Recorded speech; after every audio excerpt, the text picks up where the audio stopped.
Friends, what if I told you that the biggest problem in your life isn't that you have too little talent, too few resources, or too few opportunities, but that the real problem is you haven't yet learned to use the full power of your mind?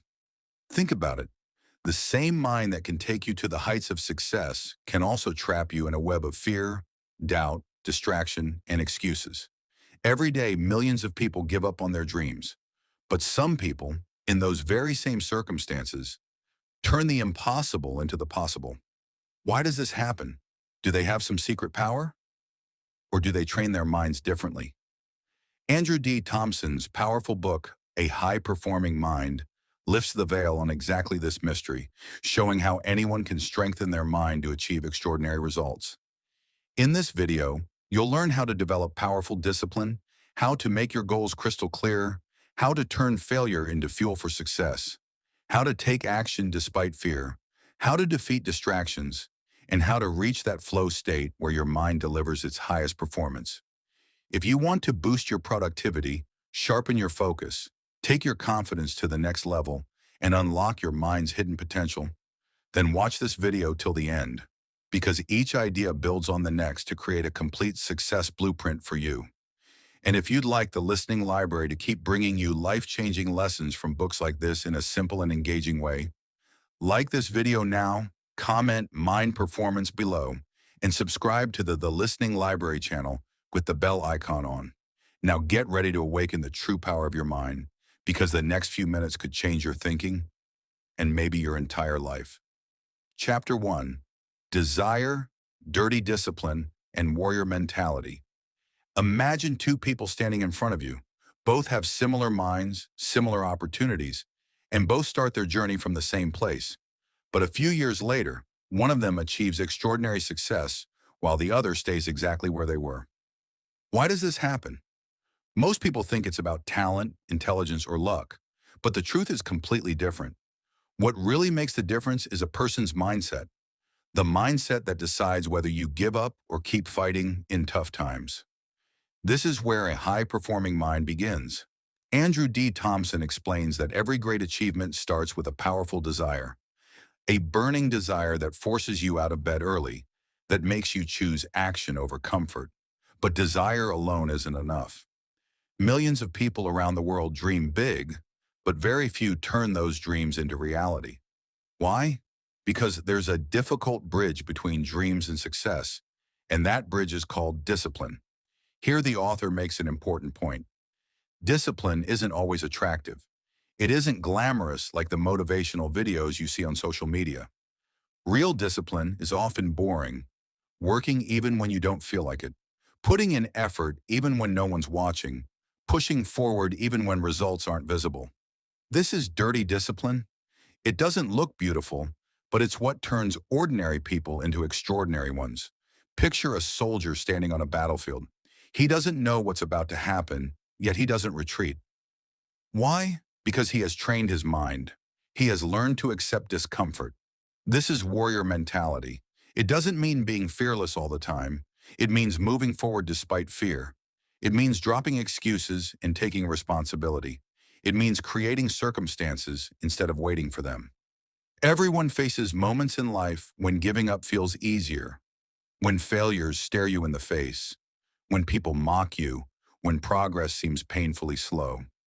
This is when your mental strength is truly tested. Most people stop right at this turning point, but high performers don't stop. They understand that temporary pain is the price of permanent growth. The author says success isn't the result of one big decision. It's the result of the small decisions you make every single day. Every time you choose growth over comfort, every time you choose action over excuses, you're making your mind stronger. Slowly your confidence grows, your identity begins to shift, and you start becoming the person who once existed only in your imagination. But there's a hidden danger here too. Many people try to build discipline, yet their biggest battle isn't with any outside enemy. It's the battle within themselves. Because until a person has the courage to see the truth about themselves, their growth stays limited. And that's the secret that opens the door to the next stage, where the journey to success is about to reach a new and far more challenging turn. Chapter 2. Openness and Self-Honesty.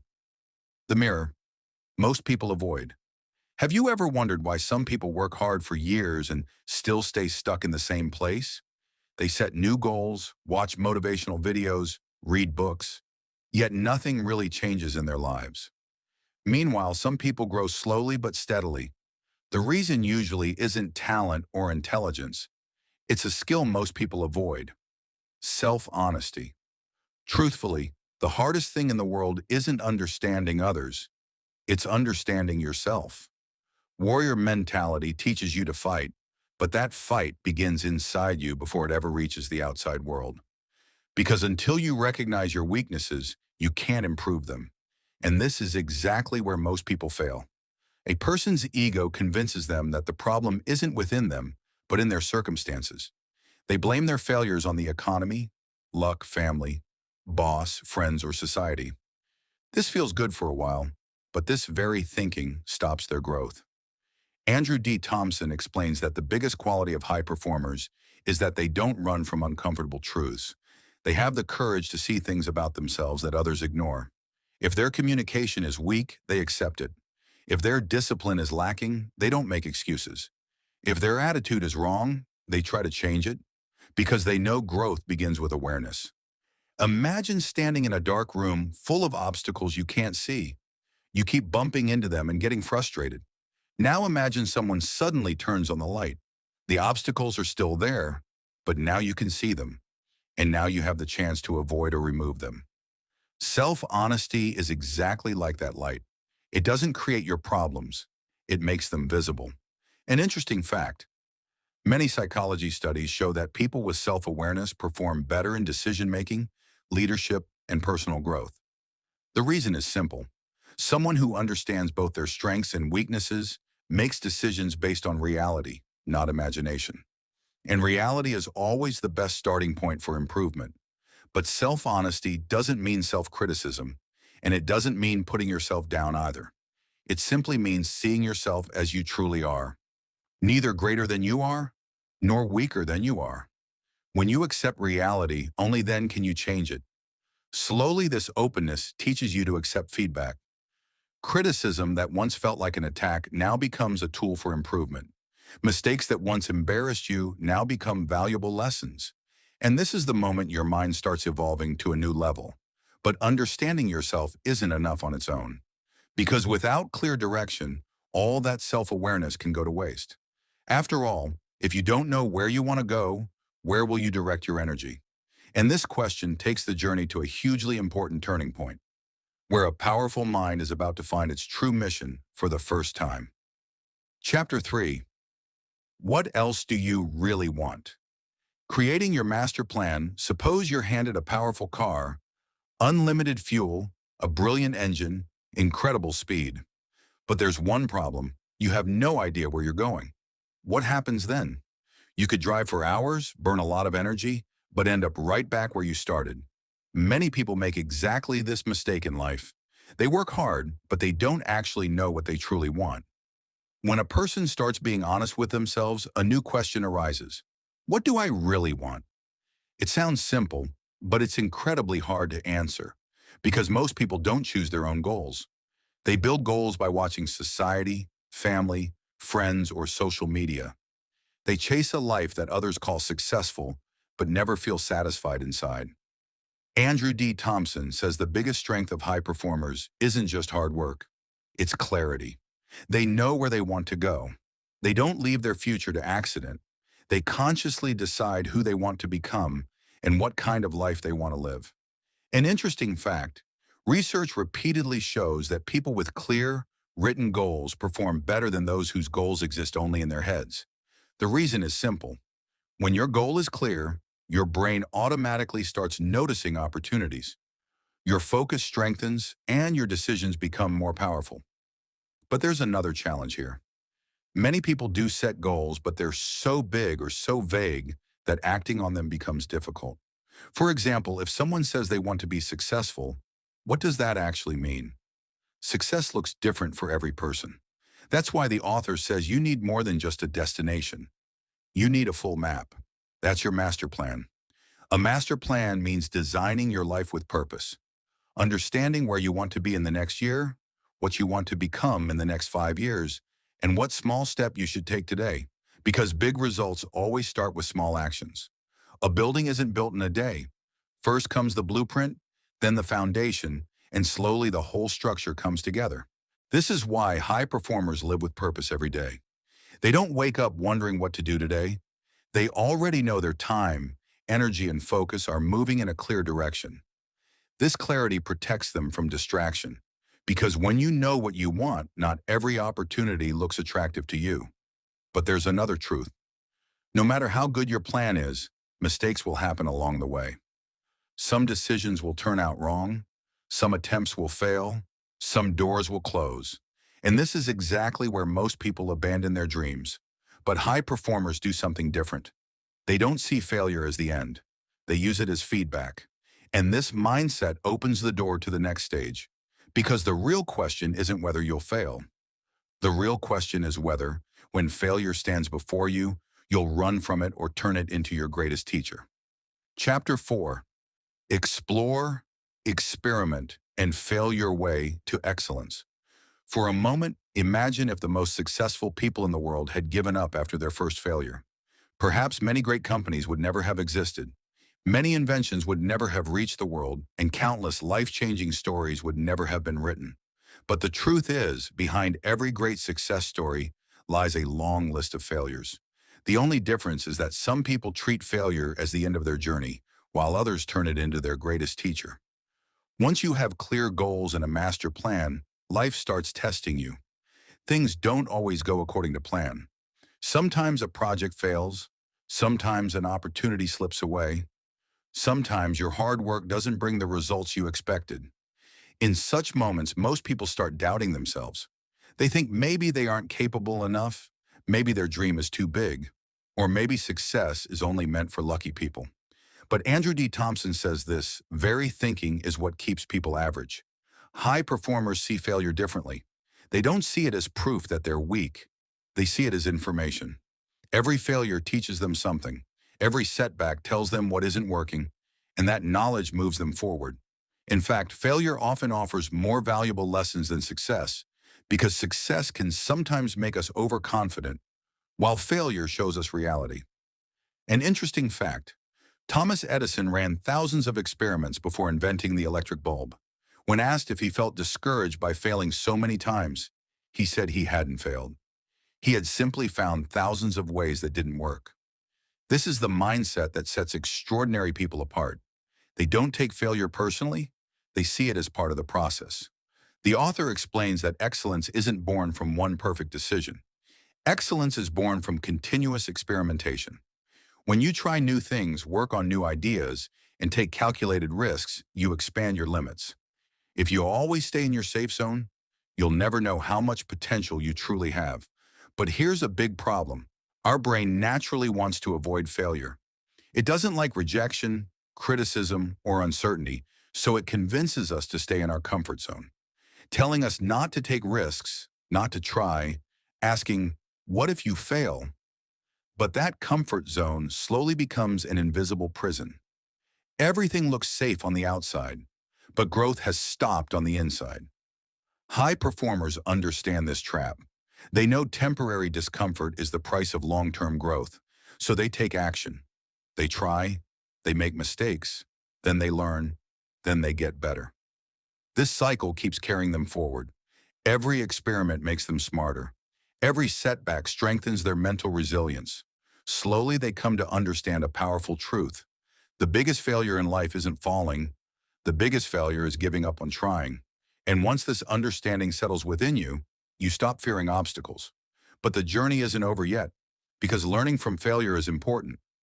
But even more important is a skill without which no one can sustain peak performance for long. And that skill is what comes next, where the real secret of success is hidden not in results, but somewhere else entirely. Chapter 5.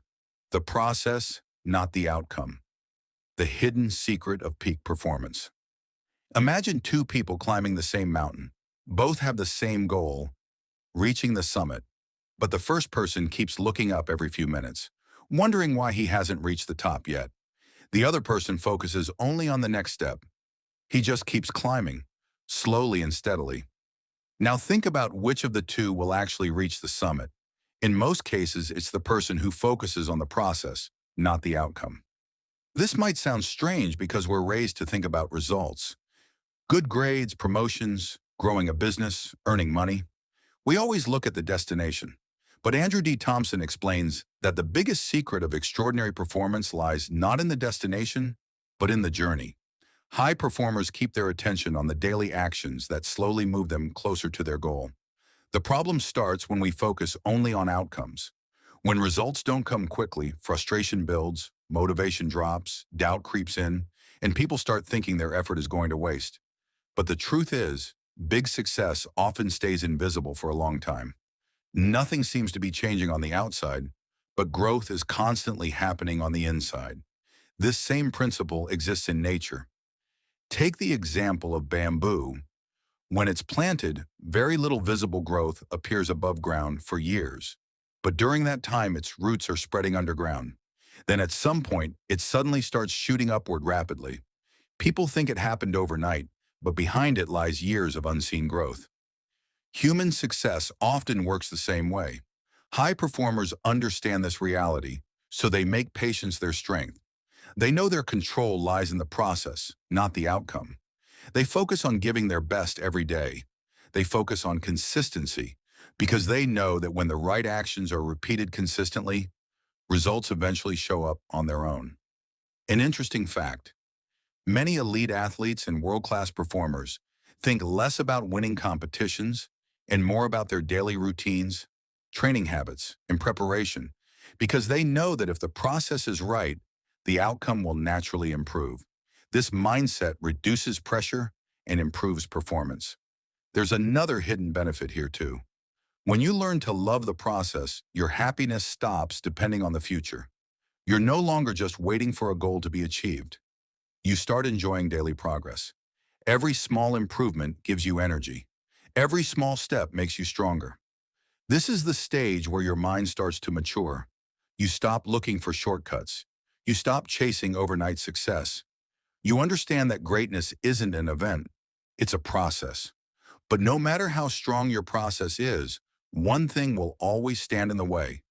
Something that can stop even the most disciplined people. That thing is fear. And in the next stage, you'll discover why the world's most successful people don't run from fear, but instead learn to move forward while carrying it with them. Chapter 6. Say yes to fear and keep going. Do you know that most dreams in the world don't die from a lack of talent? They die because of fear. Fear of failure, fear of rejection, fear of criticism, fear of losing. This is the invisible wall that stops millions of people from reaching their potential. And the interesting thing is, fear doesn't only affect weak people. Everyone feels fear. The only difference is that some people stop when they see fear, while others take fear's hand and keep moving forward. So far in this journey, you've learned discipline, self-honesty, how to set clear goals, how to learn from failure, and how to focus on the process. But now the biggest mental challenge stands before you, because whenever you try to do something big, fear will show up. If you want to start a business, fear will come. If you want to do public speaking, fear will come. If you want to make a big, life-changing decision, fear will come. Fear isn't a signal that you should stop. Often, it's a signal that you're entering a growth zone. Andrew D. Thomson explains that high performers don't try to eliminate fear. They know that's nearly impossible. Instead, they learn to operate alongside fear. They understand that courage doesn't mean the absence of fear. Courage means taking the right action despite fear. This difference is what separates ordinary people from extraordinary ones. Imagine walking across a new bridge with a deep gorge below.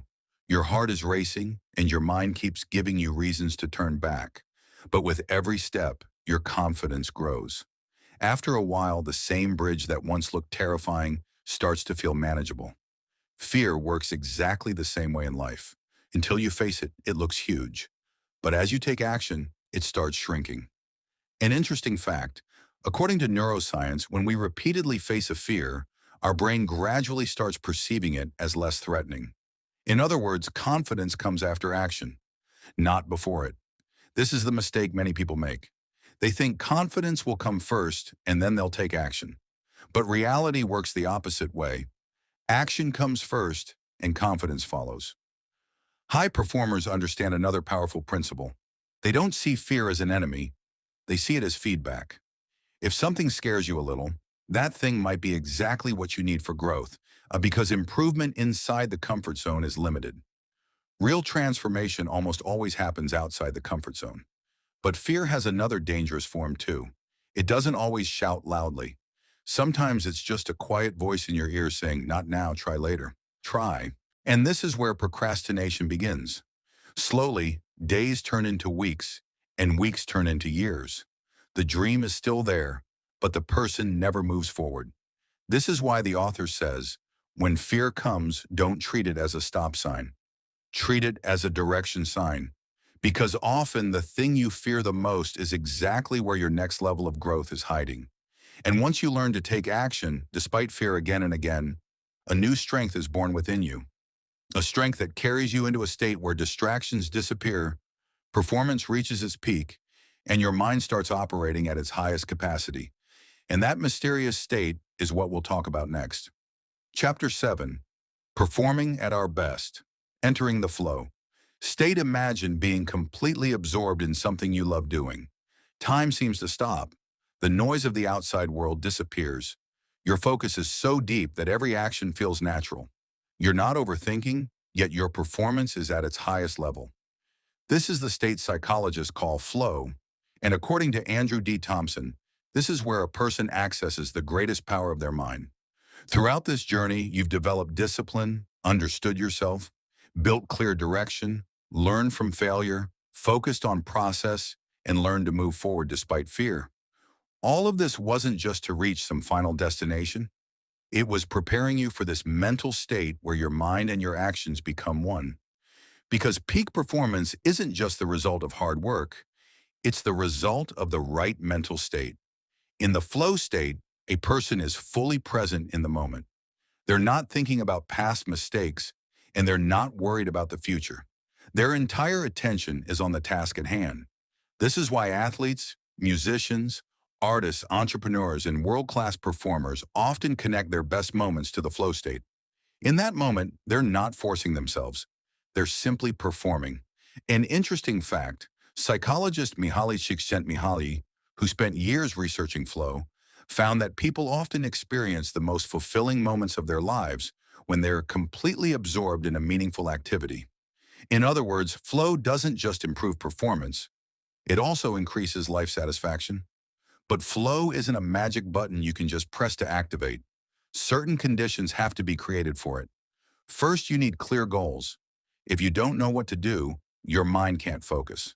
Second, distractions need to be minimized, because every notification, every interruption, every unnecessary distraction breaks your concentration. Third, there needs to be a balance between challenge and skill. If a task is too easy, boredom sets in. If it's too hard, anxiety builds up. Flow happens exactly where challenge and capability meet. High performers understand these principles, so they carefully design their environment. They set aside time for deep work. They protect their focus.